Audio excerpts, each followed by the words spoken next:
Okay, this is Ralph hopping on kind of a impromptu video for the day. This is a video that I'm shooting. What day is it? Tuesday, Thursday for Friday, and this can be like my third video for the day, so I'm a little tired. But anyhow, I've got some big errands to run tomorrow, so I won't have time to upload my video the regular time. So I'm shooting it now, and I'll upload it before I leave.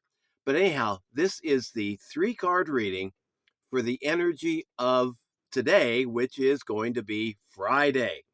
And I got three cards, all from the major arcana, which is a very auspicious sign.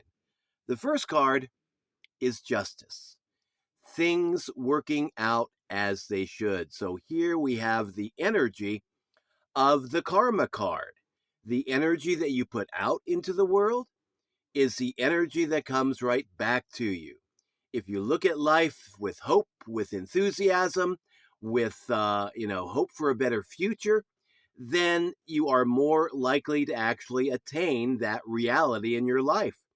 If you look at life through poop colored glasses, that's a polite way to say it, not rose colored glasses, but with poop colored glasses, then all you're going to be seeing around you is poop.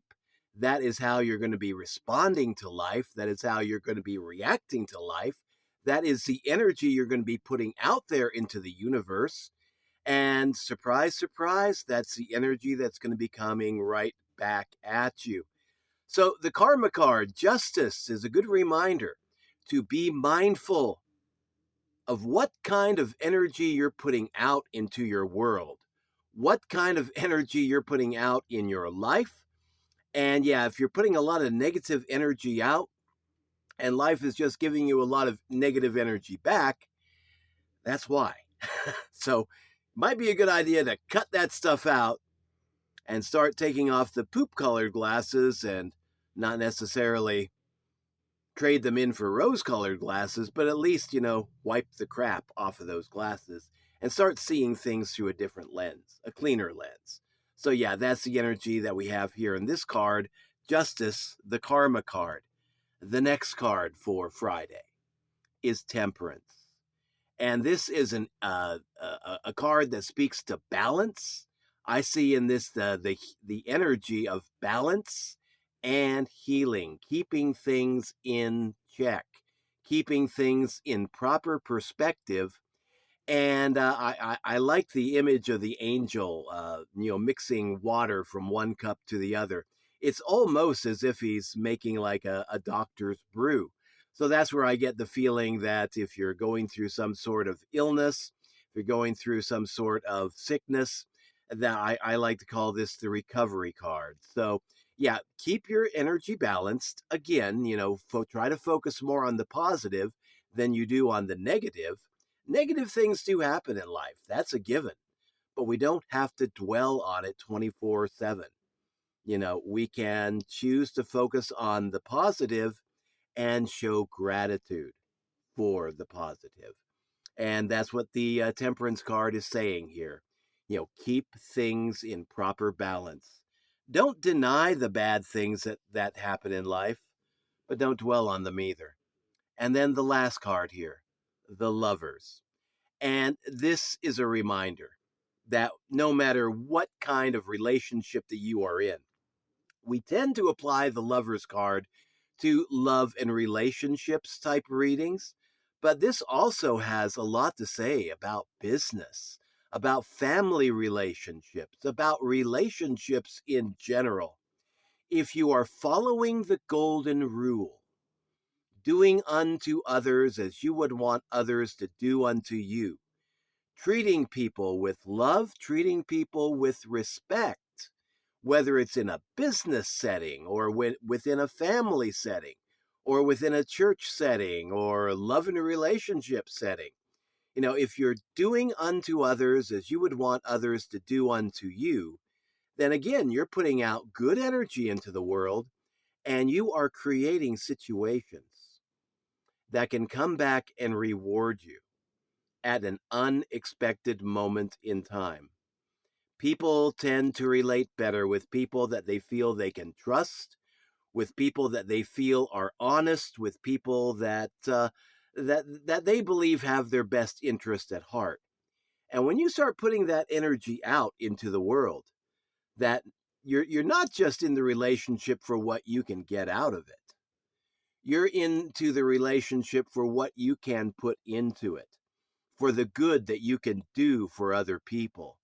And when other people see this, then they are more likely to choose you to engage with, whether it be business, whether it be love and relationships, whether it be anything in life.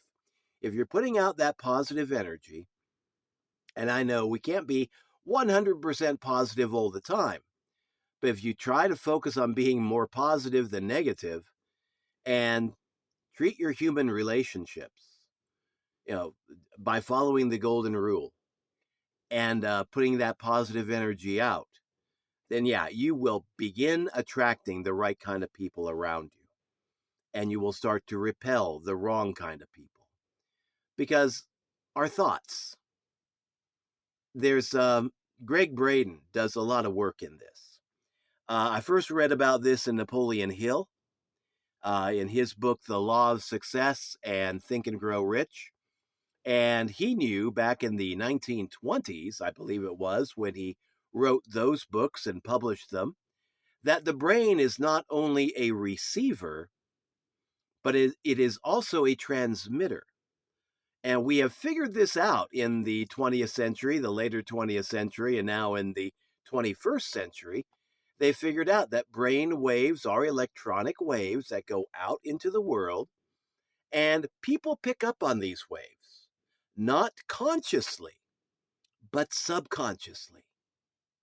And if you're putting a lot of negative thoughts out into your world, out into your space, then people are going to feel that negative energy. They may not know what it is precisely that you are thinking, but they're going to just pick up, bad vibes. That's how I've heard it called. Bad energy, bad vibes. There are people who can walk into a room and the vast majority of people are just attracted to them because they're putting out that positive energy. They're full of positive vibes.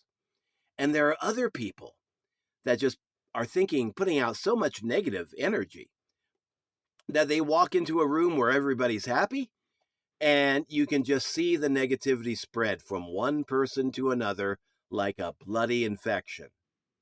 And I mean, we do.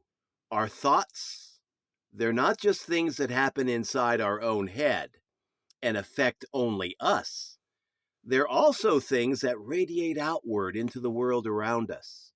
And believe it or not, people can pick up on these. Dogs, cats can pick up on this. People pick up on this. Again, normally not consciously, generally subconsciously. Now, people who are trained psychics, who have done a lot of work, developing their psychic abilities, they've gotten to the mind reader stage where, yeah, they can tell what people are thinking. But most people can't do that, but they can get a feeling for negativity when a person walks, in their presence thinking a lot of negative thoughts. So, yeah, the Lover's card. This is a good reminder. Be mindful again of the energy you're putting out into the world. And again, follow the golden rule. Do unto others as you would want others to do unto you. And see if things don't start turning around in your life, be it your business life, your family life, your love and relationships life. Follow that golden rule. And if you're with people right now that don't respond to the golden rule, my advice would be to get around a better class of people because they do exist. They are out there. And life is too short to waste your time hanging around people that don't believe in the golden rule and are just a constant barrage of negativity 24/7. Nobody needs that. It's not healthy, it's not good, and it's not productive. So, recap: justice. Things working out as they should today. Temperance, a reminder. Keep things in balance. Keep things operating on an even keel. We can't be 100% positive all the time, but when we catch ourselves getting into some negative thoughts, we can put a stop to it. We can choose to take a deep breath, count to 10, start the day over, try to get things started on a more positive footing. Do something to raise your energy. And then the final card here, Lovers. Golden rule time. Do unto others as you would have others do unto you. And I mean, that's a basic spiritual axiom that you find in Christianity, you find it in Judaism, you find it in Buddhism, find it in Hinduism. It's universal. And so we should try to make a point of mindfully practicing it. So that's the energy for the day. Happy Friday. This is Ralph signing out. Hope you have a great day and looking forward to a great weekend. We'll be back later with more tarot updates. Until then, have a good one. Bye-bye.